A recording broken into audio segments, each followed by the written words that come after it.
Vou convidar vocês para um passeio muito especial. Nós estamos aqui no centro da cidade de São Paulo. Esse jardim aqui, quem passa na rua, do lado de lá daqueles muros, não sabe, vamos dizer, a importância arquitetônica e histórica que existe dos muros para dentro. Nós estamos aqui na Vila Buarque e aqui é a Santa Casa de Misericórdia de São Paulo.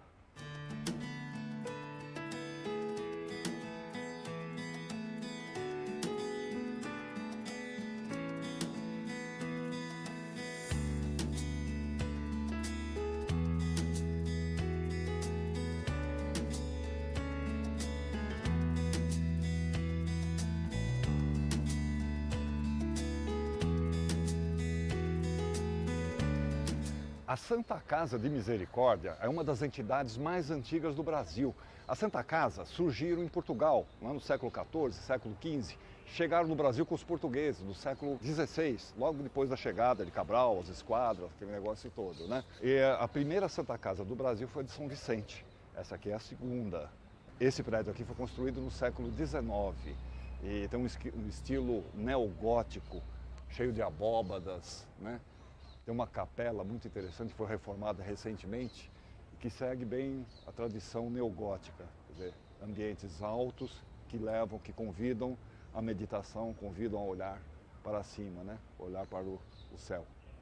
Esse é o primeiro prédio com a construção original da Santa Casa, né? Ele é grande, ele forma todo um pátio aqui, onde a gente tem a capela, tem esse jardim. Nas laterais são os corredores que dão para as alas, para os ambulatórios, né, onde se faz os tratamentos médicos, exames medicinais e tal. E aqui, desse lado, fica o lugar que a gente vai visitar agora, que é o Museu da Santa Casa.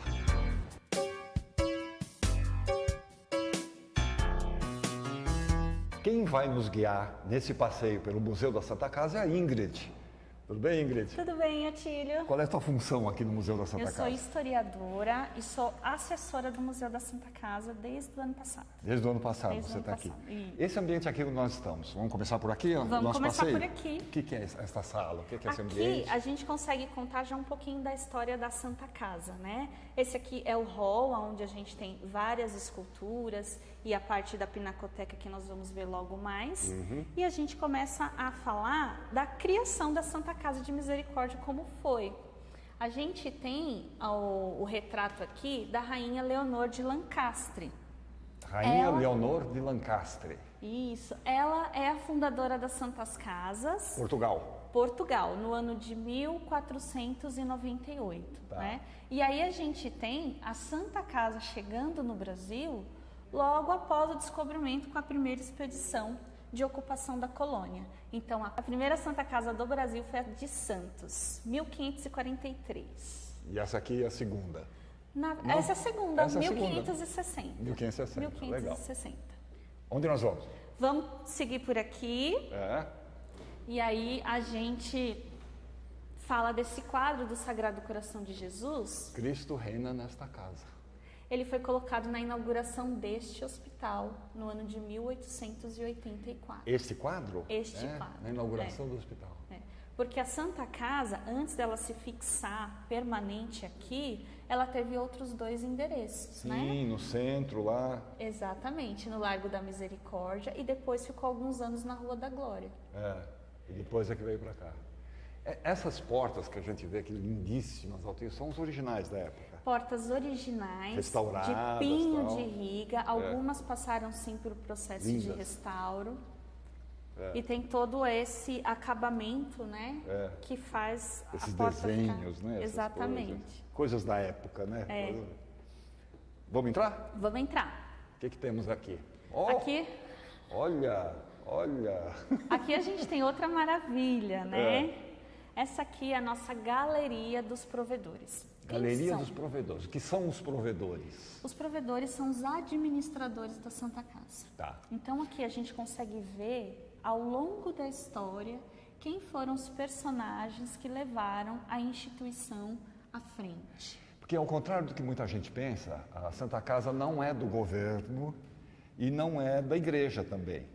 Ela é uma irmandade, né? É uma Quer dizer, a irmandade. irmandade é um conjunto de pessoas que se unem para manter, com trabalho voluntário, com doações, para manter a instituição. Exatamente. E toda essa administração são cargos voluntários. Então, o nosso provedor, os mordomos, que é um cargo que existe na instituição até hoje, são diretores, né? São diretores, então são cargos voluntários. Então, nesses retratos, a gente consegue ver personalidades muito importantes da sociedade paulista. Você pode citar alguns, assim? Vamos falar do Marechal Rendon. Não, curioso que a gente vê aqui quadros de pessoas que são nomes de rua por aí, o Rego Freitas, o Arouche. A gente vai encontrar muito Viridiana. aqui, muito, Atílio. Estão todos aqui. No nosso caminho, eles estão todos aqui. Estão todos aqui. Né? Esse quadro foi feito em 1871. 1871. Então, foi uma característica que a Santa Casa adotou, veja, mesmo antes de se pensar em fazer um museu, né? Se fazer uma galeria para homenagear os seus benfeitores. Esse é o nosso Salão Nobre. Né? Salão Nobre. Aqui acontecem as reuniões da mesa administrativa da Irmandade, desde sempre. Desde sempre, desde que existe o prédio aqui. Você pode até ver, né? Estamos informatizados, olha os microfones, é antigo, mas tem todos os recursos modernos, computadores, tal, telão, tudo, né? Então, ele é utilizado mensalmente pelos nossos gestores, diretores, e a pintura das paredes foi feita, né? Na verdade, a pintura aqui do Salão Nobre foi o mesmo pintor que fez a Capela da Santa Casa e também a Igreja da Santa Cecília, né? Padroeiro dos músicos. Gino Catani. As cadeiras são todas originais. Todas originais. Lindas. Algumas já passaram por processo de restauro. Claro. A gente andando pela Santa Casa, a gente consegue observar várias placas de agradecimento. É uma coisa que a Santa Casa faz até hoje. Agradecer as pessoas que ajudam de alguma forma a instituição.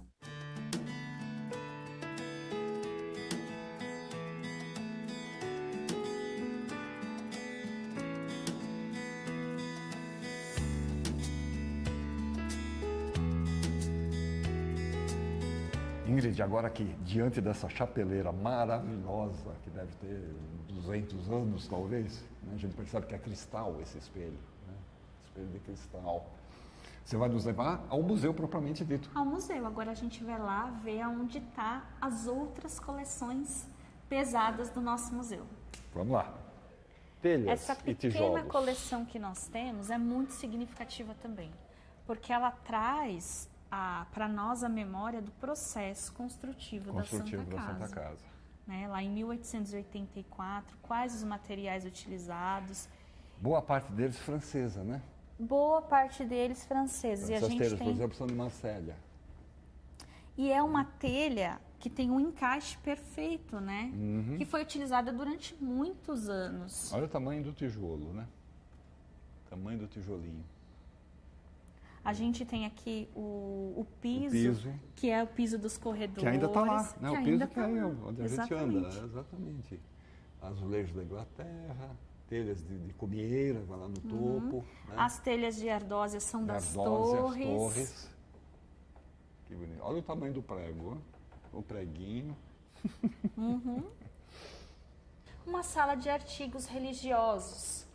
Então, a gente vai ter aqui objetos de culto, né? E imagens que foram, na sua maioria, doadas pelas irmãs que atuaram aqui na Santa Casa durante muitos anos. Tá. Aqui nós estamos no segundo andar do museu, o hall. Exatamente, o hall. E nós vamos destacar aqui a imagem da Dona Veridiana Prado. Dona Veridiana Prado, nome de rua também, mais um nome de rua. Veridiana Valéria da Silva Prado. Sabe que isso é uma coisa muito curiosa, Atílio, porque a maioria dos registros traz o nome dela como Veridiana Valéria. E, na verdade, é Veridiana Valésia. Valésia. Está lá no túmulo dela, no Cemitério da Consolação, Veridiana Valésia. Dona Veridiana, que teve relação também aqui com a Santa Casa, claro. Muito. Ela foi uma mulher à frente do seu tempo, né? Porque se casou muito jovem com um tio. Teve a ousadia de se separar numa época que o divórcio era uma coisa que ninguém se falava. E ela, já separada, né, tem a residência dela, que é aqui no final da rua. ela organizava vários eventos benfeitores em favor da Santa Casa. Da Santa Casa. Aqui nós temos uma sala repleta de relógios. E todos funcionando. Todos funcionando, porque esses relógios recebem uma manutenção semanal de um amigo voluntário aqui do museu, que vem toda terça-feira, dá corda nos relógios. Acertar direitinho, né? Ah, que bonitinho, né? Relógio de todas as épocas. De todas as épocas. A gente tem aqui a ata do lançamento da pedra fundamental do Hospital da Santa Casa. Essa é a ata do lançamento da pedra fundamental, da construção, o início da construção. O primeiro tijolo. E uma coisa que muitas pessoas não sabem. A Santa Casa ia ser construída num terreno no Bexiga. A doação do terreno foi lá. E a pedra fundamental foi lançada lá. Aqui a gente consegue ver escrito isso, no ano de 1878. Porém, em 1881, conseguiu um terreno melhor, que era esse aqui. Era esse aqui, que o Rego Freitas arrumou. Exatamente. Então, a pedra fundamental foi transferida para cá. E o hospital foi construído aqui. Com a presença de suas majestades imperiais, o senhor Dom Pedro II e a senhora Dona Teresa Cristina. A assinatura do Dom Pedro e da Dona Teresa Cristina Maria. Assinatura do Dom Pedro e assinatura da ilustríssima esposa, Dona Teresa Cristina Maria. Eles estavam presentes no lançamento da pedra. Né? Bárbaro. E aqui é um outro registro. Outro livro de registro de enfermos. E o curioso que tem nesse registro escravos fugidos aqui, ó. Exatamente. Pensionistas. Então, este livro é um atendimento, né, de enfermos aqui no Hospital da Santa Casa. Aqui 1886. Exatamente. Que traz escrito que a pessoa, no caso, é escravo fugido. E aqui tem alemão, brasileiro, africano, português, italiano, francês, espanhol, italiano. Olha todas as nacionalidades. Rica de pesquisa para a gente fazer um levantamento de quantas pessoas ou qual tipo de pessoa Santa Casa atendia naquela época. Que a gente vê que não tinha distinção. Né? O atendimento da Santa Casa não tinha distinção. Este aqui é um termo da mesa administrativa da Santa Casa, do ano de 1703. Então, livros da diretoria. Da diretoria, atas. Atas. Né? Aqui temos umas macas mais confortáveis. Já viu alguma dessas por aí? Não vi não. Daqui já é de palhinha, trançada, uma coisa mais confortável, mais Essas gostosa. macas são do início do século XX e elas eram utilizadas no ambulatório aqui da Santa Casa. Inclusive, essa aqui que a gente consegue ver que está com a palhinha mais nova, ela foi resgatada lá numa situação que ela estava pintada de azul. Nossa! E no lugar da palhinha tinha uma madeira. Então, o museu pegou o objeto, restaurou com a ajuda de pessoas aqui da própria Santa Casa que financiaram esse restauro e tá aqui, bonita para contar a história. Esse vasinho simpático aqui é uma escarradeira. Fazia parte do cotidiano das pessoas, né? Uma escarradeira. Aliás, aqui tem uma imagem do ambulatório, né? A enfermaria. Enfermaria infantil. Enfermaria de pediatria. Essa foto é de 1909. Veja só. Mais uma sala do museu. Aqui nós temos esse belíssimo jogo de chá. Belíssimo jogo de chá. Olha e só. As poltronas. E as poltronas, olha que gracinha. Né? Então aqui nós remontamos, Atílio, uma sala de estar, né? Porque a maioria desses móveis que estão aqui são legado do Dr. Sinésio Rangel Pestana. Sinésio Rangel Pestana, que também é de uma família ilustre, né? Exatamente. E ele não teve herdeiros. Então, quando ele faleceu, todo o legado dele foi doado para a Santa Casa. Era muito comum isso, né, no passado? Era muito comum isso e hoje ainda acontece. Ainda acontece. Agora vamos mostrar a atração principal do Museu da Santa Casa? Vamos lá? Vamos lá. Muito bem, Ingrid. O que é que nós temos aqui? A roda dos expostos. A roda dos expostos. Já ouviu falar, Atílio? Já ouvi falar, mas você vai me explicar o que é e como é que isso funcionava. Essa é o objeto mais significativo que o Museu da Santa Casa tem. Porque ele não é só importante porque ele existiu aqui na Santa Casa, mas porque a roda dos expostos, ela é significativa para a história da infância no Brasil. A infância no Brasil, exatamente. Né?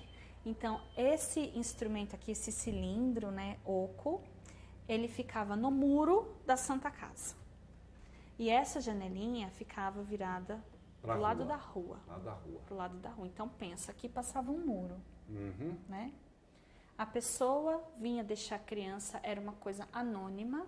Recém-nascidos, normalmente? Recém-nascidos, normalmente, mas já foram deixados crianças até um pouquinho mais velhas, 6 meses, 8 meses, até um pouco mais que isso a gente encontra nos registros. Depositava a criança aqui? Aí dentro. Girava. Girava. Quer dizer, a criança virava para o lado de dentro do muro agora, para o lado da Santa Casa. Da Santa Casa. E tocava um sino que ficava Tocava um aqui. sino que ficava pendurado aqui, para avisar que, olha, tem gente. Tem gente. Né? E aí se recolhia essa criança pelo lado de dentro. E acabou. E acabou. A partir daí, a Santa Casa passava a ter responsabilidade com a Sobre aquela criança. criança. Você tem ideia de mais ou menos quantas crianças passaram pela roda dos expostos? Exatamente 4.696 crianças. A roda foi inaugurada quando o hospital foi inaugurado lá. Tá. Foi colocada a roda lá. Isso mostra a preocupação da Santa Casa com o atendimento de misericórdia voltado para a criança abandonada. Né? E ela funcionou até 1950. 1950, quer dizer, ainda deve ter gente por aí. Então, mas por que ela funcionou até 1950? Porque foi proibido por lei o uso das rodas de misericórdia, né? A justiça alegou que fazia órfãos de pais vivos, era como se incentivasse o abandono. A doação da criança. Exatamente. O abandono da criança. Aí, em 1950, ela foi extinta. Porém, ainda tem gente aí de 1950? Não, a Santa Casa continuou recebendo crianças até 1960. 60. O último registro que a gente tem aqui no livro é de 1960. Ou seja, a roda foi extinta, mas a Santa Casa ainda continuou ainda recebendo. Por 10 anos recebendo criança. E sim, tem gente viva assim ainda.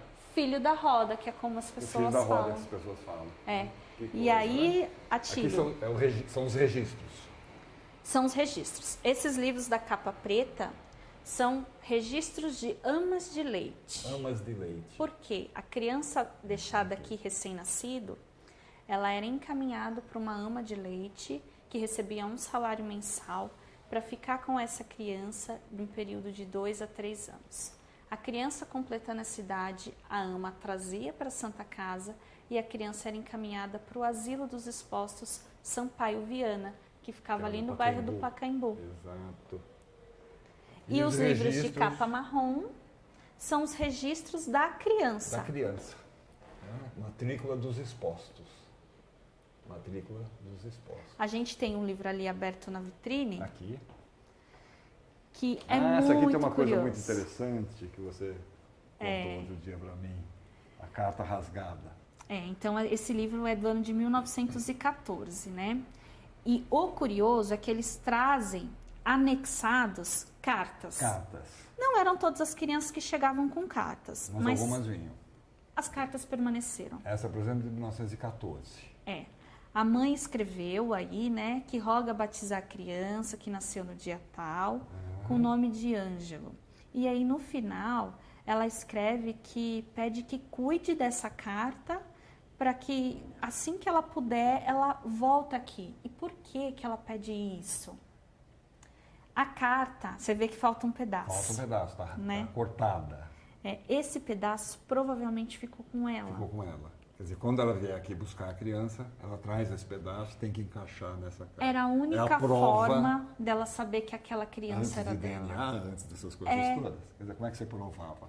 Tendo a outra parte da carta. E isso é uma característica, Tílio, dos livros de rodas de misericórdia, não só aqui da nossa, mas de Lisboa, da Bahia, do Rio de Janeiro. Os livros que trazem carta tem essa característica. Não só com carta, aparece também imagens de santinho. Sabe esses santinhos que distribuem na porta da igreja? Cortado na metade. E aconteceu das mães virem buscar? Aconteceu. Muitas vieram buscar? Não. Acontecia de muitas crianças morrerem também. Então, às vezes, a mãe manifestava o desejo de vir, dali uma semana ou um mês a criança falecia. Era muito comum, né? Cerca de 30% das crianças deixadas vieram a óbito. Já vinham com a saúde muito fragilizada. Né? E a gente não tinha naquela época uma estrutura de saúde como tem hoje. Então, a mortalidade infantil era muito alta. Era muito alta. Esse é um capítulo incrível, né, da história.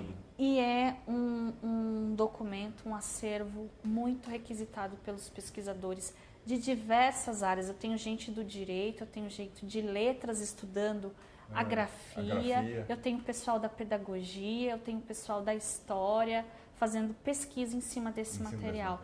E pesquisa familiar também. Também, né? De gente que teve a família deixada na roda e que vem aqui no Museu da Santa Casa para, de fato, ver o nome da avó. Confirmar. Falando nisso, olha aqui essa vitrine. Isso aqui é da escola? Do asilo, né? Do asilo Sampaio Viana, onde as crianças ficavam. Então, fora essa fotografia, que é uma fotografia do museu, que mostra o asilo, todas essas fotografias e objetos foram doação da neta de uma exposta.